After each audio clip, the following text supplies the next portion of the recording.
ये आकाशवाणी है। अब आप प्रियंका अरोड़ा से समाचार सुनिए। कोविड-19 महामारी के खिलाफ देश एकजुट होकर लड़ रहा है। आप भी हमारे साथ सुरक्षा और बचाव के 3 आसान एहतियाती उपायों का संकल्प लें। मास्क पहनें, 2 गज दूरी है जरूरी, सुरक्षित दूरी बनाए रखें, हाथ और मुंह साफ रखें। अब समाचार विस्तार से। केंद्रीय मंत्रिमंडल की आर्थिक कार्य समिति ने वर्ष 2024-25 तक सार्वजनिक निजी भागीदारी में वित्तीय सहायता योजना जारी रखने को मंजूरी दे दी है। इसके लिए 81 अरब रुपए आवंटित किए गए हैं। इस योजना का उद्देश्य सामाजिक और आर्थिक बुनियादी ढांचे के अंतर्गत सार्वजनिक निजी भागीदारी को बढ़ावा देना, परिसंपत्तियों के कुशल निर्माण और उनके उचित संचालन और रखरखाव को सुनिश्चित करना है। इसका उद्देश्य आर्थिक और सामाजिक रूप से आवश्यक परियोजनाओं को व्यावसायिक रूप से व्यवहार्य भी बनाना है। आज नई दिल्ली में मंत्रिमंडल की बैठक के बाद वित्त मंत्री निर्मला सीतारामन ने कहा कि इस धनराशि का उपयोग जल शोधन, जल आपूर्ति, अपशिष्ट प्रबंधन, स्वास्थ्य और शिक्षा जैसे क्षेत्रों में किया जाएगा। Continuation of a scheme which exists, but also revamping it to an extent that the financial support which has been extended all these years from 2006 of providing a viability gap fund for economic infrastructure will now be extended even for social infrastructure. Social sector activities which relate to wastewater treatment, water supply, solid waste management and health and education sectors. So in these sectors, if there are projects through which private participation can be sought, with this we expect to be able to quickly ramp up social infrastructure in this country.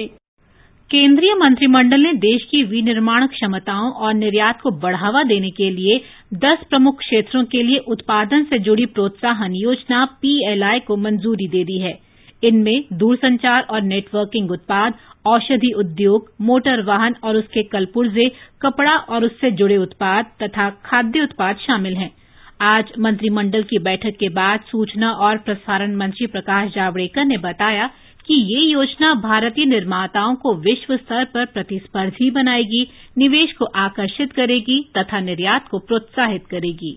Modi सरकार ने यह फैसला किया कि 10 उत्पादन के प्रमुख क्षेत्रों में उत्पादन आधारित प्रोत्साहन राशि यानी प्रोडक्शन लिंक्ड इंसेंटिव दिया जाएगा, लगभग 2 लाख करोड़ का।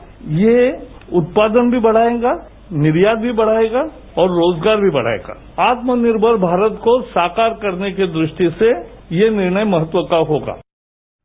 भारतीय वाणिज्य और उद्योग परिसंघ फिक्की ने कहा है कि 10 क्षेत्रों के लिए घोषित उत्पादन से जुड़ी प्रोत्साहन योजना से विनिर्माण क्षेत्र को बड़ा प्रोत्साहन मिलेगा। फिक्की की अध्यक्ष संगीता रेड्डी ने कहा कि इस योजना के तहत आने वाले क्षेत्रों में प्रौद्योगिकी की महत्वपूर्ण भूमिका है और ये देश में रोजगार सृजन के दृष्टिकोण से भी महत्वपूर्ण है। प्रधानमंत्री नरेंद्र मोदी ने कहा है कि भारत कर आतंकवाद के ठप्पे को पीछे छोड़कर कर पारदर्शिता के युग में आगे बढ़ गया है। श्री मोदी ने कहा कि निरंतर सुधार, कार्य प्रदर्शन और कायाकल्प की नीति की दिशा में सरकार के लगातार प्रयासों से ये संभव हुआ है। पहले की सरकारों के समय शिकायतें होती थी, टैक्स टेररिज्म, चारों तरफ यही शब्द सुनाई देता था। आज देश उसे पीछे छोड़कर टैक्स ट्रांसपेरेंसी की तरफ बढ़ रहा है। टैक्स टेररिज्म से टैक्स ट्रांसपेरेंसी का बदलाव इसलिए आया है क्योंकि हम रिफॉर्म, परफॉर्म और ट्रांसफॉर्म के अप्रोच के साथ आगे बढ़ रहे हैं। हम रिफॉर्म कर रहे हैं रूल्स में, प्रोसीड्यूर्स में और इसमें टेक्नोलॉजी की भरपूर मदद ले रहे हैं। हम परफॉर्म कर रहे हैं साफ नीयत के साथ, स्पष्ट इरादों के साथ और साथ ही साथ हम टैक्स एडमिनिस्ट्रेशन के माइंडसेट को भी ट्रांसफॉर्म कर रहे हैं।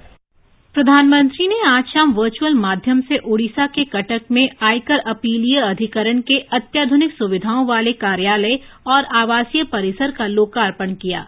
इस अवसर पर प्रधानमंत्री ने कहा कि कर संग्रह करने वाले शोषक की उपनिवेशकालीन छवि बदलने की आवश्यकता है। श्री मोदी ने कहा कि पारदर्शी कर प्रशासन के कारण ज्यादा से ज्यादा करदाता देश की कर प्रणाली में शामिल हो रहे हैं। आज का टैक्स पेयर पूरी टैक्स व्यवस्था में बहुत बड़े बदलाव और पारदर्शिता का साक्षी बन रहा है। जब उसे रिफंड के लिए महीनों इंतजार नहीं करना पड़ता, कुछ ही सप्ताह में उसे रिफंड मिल जाता है, तो उसे पारदर्शिता का अनुभव होता है। जब वो देखता है कि विभाग ने खुद आगे बढ़कर बरसों पुराने विवाद को सुलझा दिया है, तो उसे पारदर्शिता का अनुभव होता है। जब उसे फेसलेस अपील की सुविधा मिलती है, तब वो टैक्स ट्रांसपेरेंसी को और ज्यादा महसूस करता है। प्रधानमंत्री ने कहा कि भारत उन गिने चुने देशों में शामिल है जहां करदाताओं के अधिकार और कर्तव्य परिभाषित हैं। प्रधानमंत्री ने लोगों से स्थानीय उत्पादों का ज्यादा से ज्यादा उपयोग करने की अपील की, जिससे देश की अर्थव्यवस्था को और गति मिलेगी।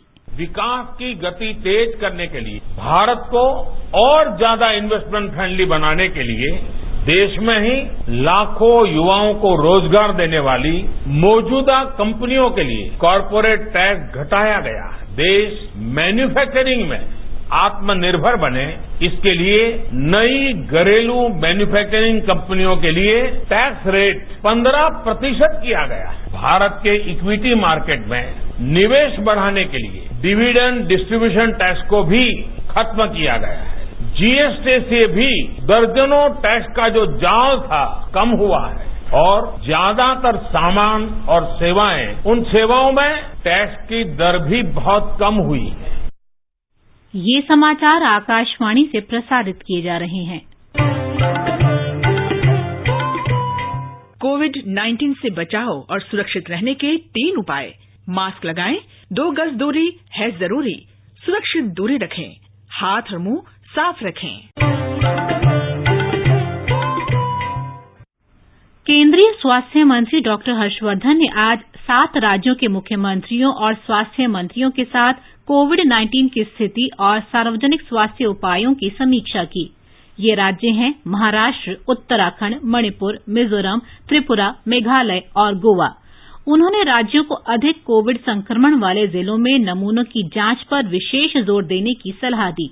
उन्होंने प्रधानमंत्री नरेंद्र मोदी की पहल पर जन आंदोलन का उल्लेख करते हुए कहा कि इसका उपयोग संक्रमण की श्रृंखला को तोड़ने में किया जाए। जनता के बीच जन आंदोलन को बढ़ावा देने के लिए सरकार के उपायों का विस्तार से उल्लेख करते हुए उन्होंने कहा कि कोविड से संबंधित मानक दिशा निर्देश सबसे शक्तिशाली सामाजिक टीका साबित हुए हैं।